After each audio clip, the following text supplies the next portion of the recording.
नमस्कार, मैं Manoj Jha the news breaker के प्लेटफॉर्म पर आप सभी का फिर से स्वागत है।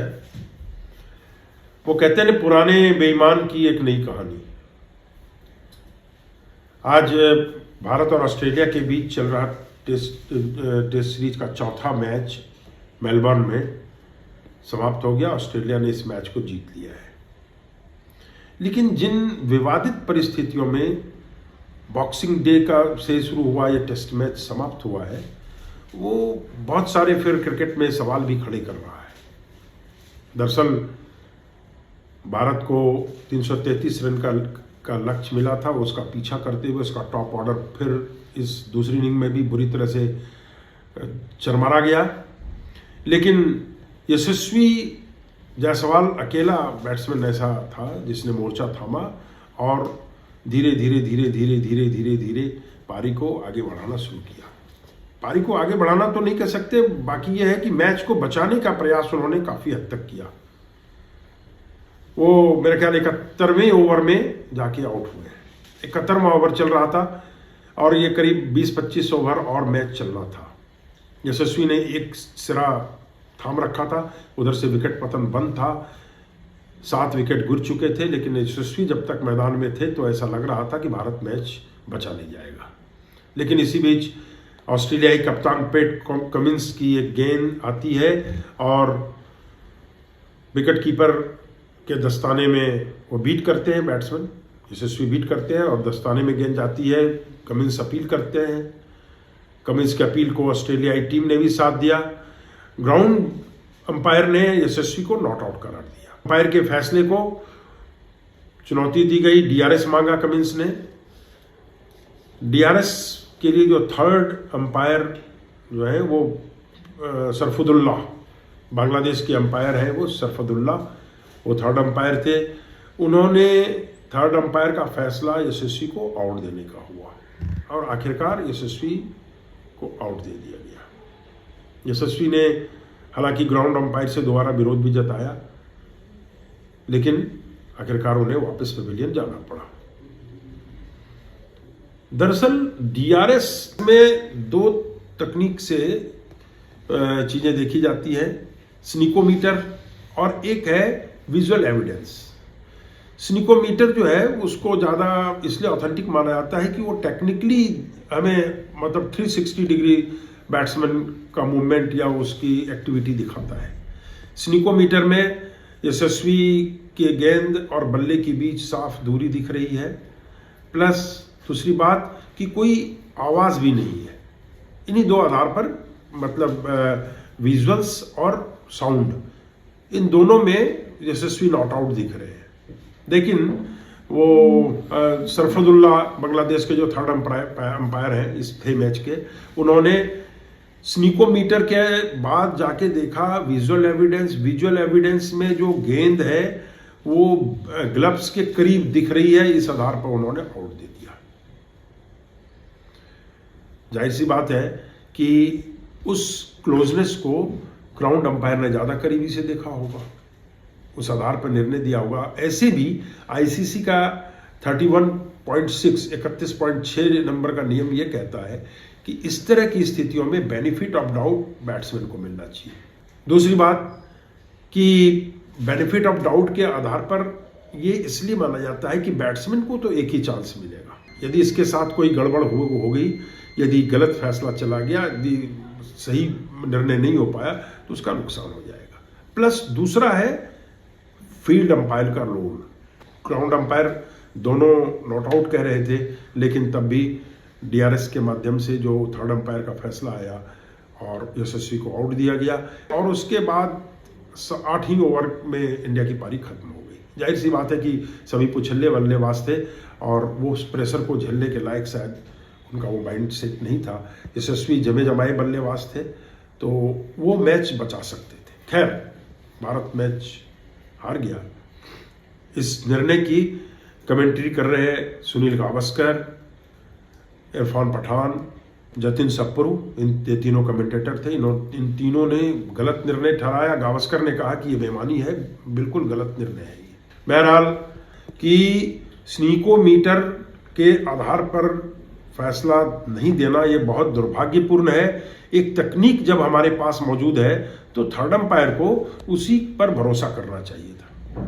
इसी स्नीकोमीटर के आधार पर पहले टेस्ट में, इसी सीरीज के पहले टेस्ट में केएल राहुल को आउट देना देने का फैसला हुआ था। तो गावस्कर का कहना है कि स्नीकोमीटर के आधार पर जब केएल राहुल का फैसला हुआ तो आज उसको इग्नोर क्यों किया गया। एक तरह से उन्होंने इसको बेईमान फैसला बताया है। इंडियन क्रिकेट काउंसिल के उपाध्यक्ष राजीव शुक्ला ने भी इसे गलत करार दिया है।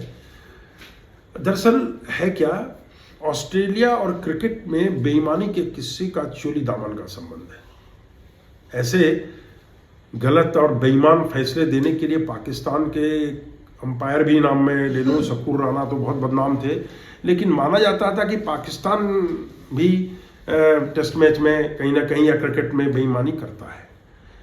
उससे ज़्यादा कुख्यात ऑस्ट्रेलिया है। ऑस्ट्रेलिया की बेईमानी बहुत पुरानी है। ऑस्ट्रेलिया के अंदर एक जो वो इगोइज्म है कि हमसे बेहतर कोई टीम नहीं हो सकती, हम अंग्रेजों से बढ़िया क्रिकेट कौन खेल लेगा, एक तो वो जो घमंड का भाव है, और फिर ऑस्ट्रेलिया अपने को हमेशा अपराजित टीम मानती रही है। इस मतलब भ्रांति और घमंड में उसने पता नहीं विगत में कितने कितने बेईमान फैसलों से अपनी जीत की टोपी अपने सर पे रखी है। मैं बहुत सारे प्रकरण को तो नहीं यहाँ दोहराऊंगा। एक 2008 का सिडनी टेस्ट, भारत और ऑस्ट्रेलिया के बीच का सिडनी टेस्ट है। उस टेस्ट मैच में स्टीव बकनर अंपायर थे और स्टीव बकनर ने कम से कम 5 गलत फैसले दिए।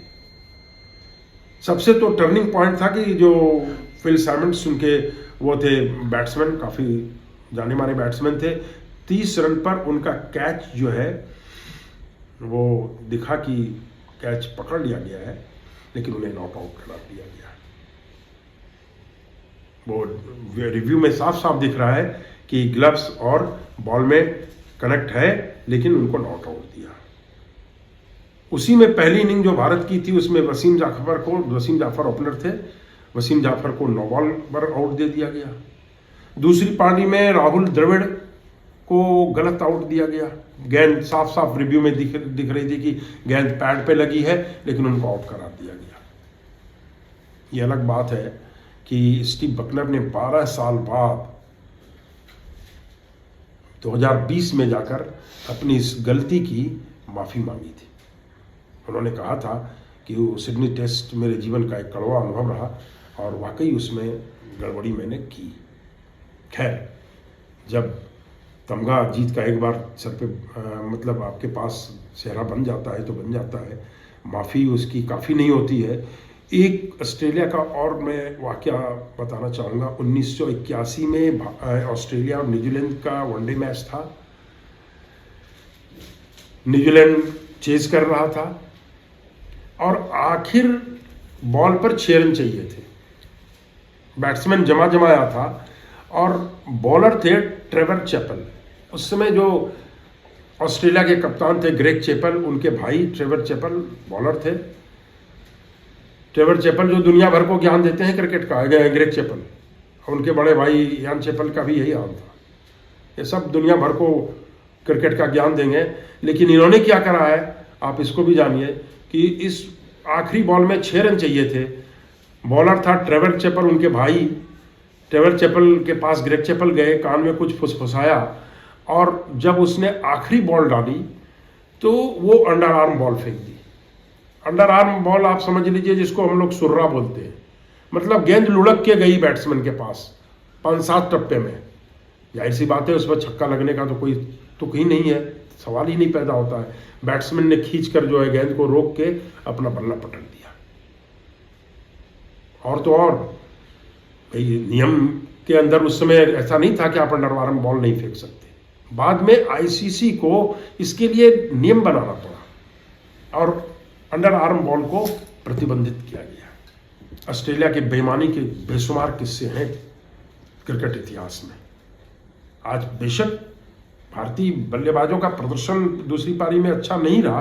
पहली पारी में भी नीतीश रेड्डी और वाशिंगटन सुंदर ने किसी तरह से मैच को वापस इंडिया को वापस लाया था मैच में, लेकिन दूसरी पारी में जो वरिष्ठ बल्लेबाजों से उम्मीद थी वो पूरी नहीं हो पाई।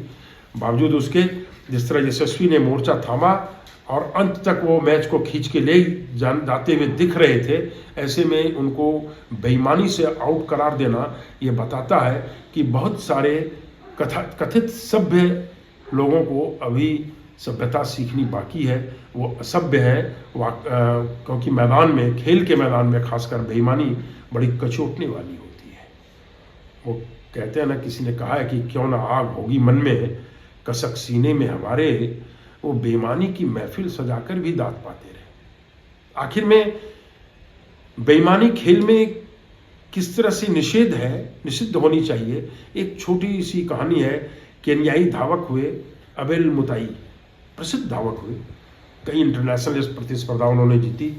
एक बार वो इंटरनेशनल किसी प्रतिस्पर्धा में दौड़ रहे थे, फिनिश लाइन के पहले कुछ संकेतक चिन्ह बने हुए थे, वो कंफ्यूजन में आ गए मुताई। उन्होंने सोचा कि ये फिनिश लाइन यही है, वो वहाँ जाके, वो आगे चल रहे थे सबसे, वो वहाँ जाके रुक गए। उनके पीछे स्पेन के इवान फर्नांडिस दौड़ रहे थे दूसरे नंबर पर। उन्होंने आवाज लगाई, स्पेनिश में कहा कि अरे फिनिश लाइन ये नहीं है, आप आगे बढ़ो। वो 3 कदम आगे है, लेकिन चूंकि वो मुताई स्पेनिश जानते नहीं थे, इसलिए वो अपनी जगह से हिले नहीं। पीछे से इवान ने, जो दूसरे नंबर पे आ रहे थे, इवान ने मुताई को धक्का मारा और फिनिश लाइन के उस पार गिराया। पहला फिर मुताई ही नहीं जीत दर्ज की। बाद में पत्रकारों ने इवान फर्नांडिस को पूछा कि अरे भाई, आपके पास जीतने का इतना सुनहरा मौका था। तो बोला, मैं कहाँ जीत रहा था, मौका तो उसके पास था, वो तो जीत चुका था। मैंने तो उसको बताया सिर्फ, और तब भी नहीं समझ पाया तो मैंने मदद की।